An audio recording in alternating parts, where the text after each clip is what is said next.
Maligayang pagbabalik mga kasolid. Naoya Inoue sumagot sa hamon ni Casimiro. Bob Aruma meron namang real talk. Casimiro binanatan si Marlon Tapales at Marlon Tapales kondisyon na after fight. Iyan ang ating pag-uusapan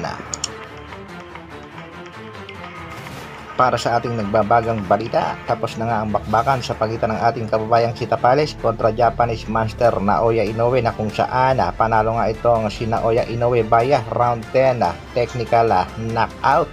Gumawa na naman ng history ang Japanese monster matapos maging undisputed sa dalawang weight division sa loob lamang ng isang taon, bantamweight at super bantamweight division. Bagamat natalo sa bakbakan ng ating pambatong si Marlon The Nightmare Tapales, marami naman ang humanga at bumilib sa katapangang pinakita ng ating kababayang si The Nightmare. Matapos ngang bumagsak ang ating pambatong si Marlon Tapales sa round number 4 ng kanilang bakbakan, ay nagpakita ng tapang ang ating pangbato sa round number 5. Ayon nga kay Mike Coppinger, Marlon Tapales came to win, connects on a few powerful right uppercut in round number 5. Tapales is a warrior. Saad naman itong si Lewis Suboxing. Tapales is a warrior and Inoue is showing they can slug it and go to war with an aggressive southpaw. Respeto sa performance ipinakita ng ating pangbatong si Tapales. I would like to give a big shout out to Marlon The Nightmare Tapales. Marlon Tapales was Inoue second toughest fight. Sa post-fight interview nga ay umamin itong si Tapales na magaling daw talaga itong si Naoya Inoue, malakas at mas mabilis. Kaya naman saludo ang ating pangbatong si Tapales sa Japanese monster. Tingin ko nangyayari sa laban is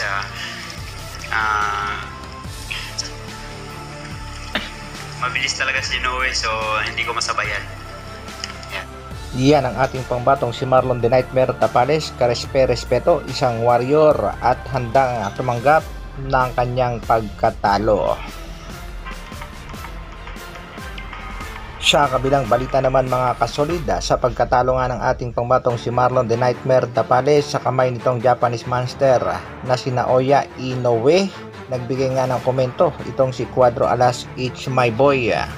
Ayon nga kay Cuadro Alas, "It's my boy, pagkatapos mong itumba si Neri next year, tayo na. Alam ko at alam ng lahat, ako lang ang makakatalo sa'yo." Yan nga ang binitawang salita nitong si Cuadro Alas, "It's my boy." Samantala, bago pa nga magsimula ang bakbakang Marlon Tapales kontra Naoya Inoue para sa undisputed showdown, ay nagbigay naman ng isang napakagandang mensahe ang ating pangbansang kamao na si Manny Pacquiao. Ayon nga kay Pacquiao, "This is it. Lahat ng paghihirap, sakripisyo at oras na binigay sa paghahanda ay ilalabas mo na sa pinakamabigat na challenge sa karir mo. Maging matatag at matapang ka, Marlon. The entire Philippines will be cheering you, and when you go for a history tonight, para sa Diyos, para sa pamilya, para sa bayan. Good luck to our very own Marlon Tapales."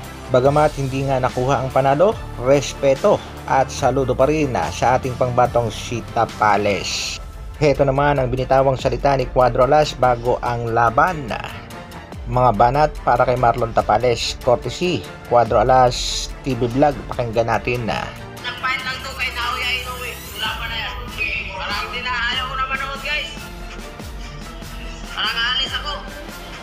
Walang pintang laban yan. Ayon nga dito kay General Casimiro, walang kwentang laban daw at tune-up fight lang para sa The Monster ng Japan na si Naoya Inoue. Dagdag pa ng Team Casimiro, pagpatuloy daw ang kanyang pagkapanalo, siguradong magaganap pa rin ang bakbakan sa pagitan ni Inoue at Cuadro Alas. Nagbigay naman ng real talk itong si Bob Arum ng Top Rank Promotion at pinatotohanan ang kanyang mga sinabing no one can beat Naoya Inoue in his division. Marami namang mga boxing fans ang nagsasabi nga si Cuadro Alas, General Casimiro lang daw ang pwedeng makatalo dito sa Japanese monster na si Naoya Inoue, at kagad naman itong sinagot ng kampo nito nga si Inoue.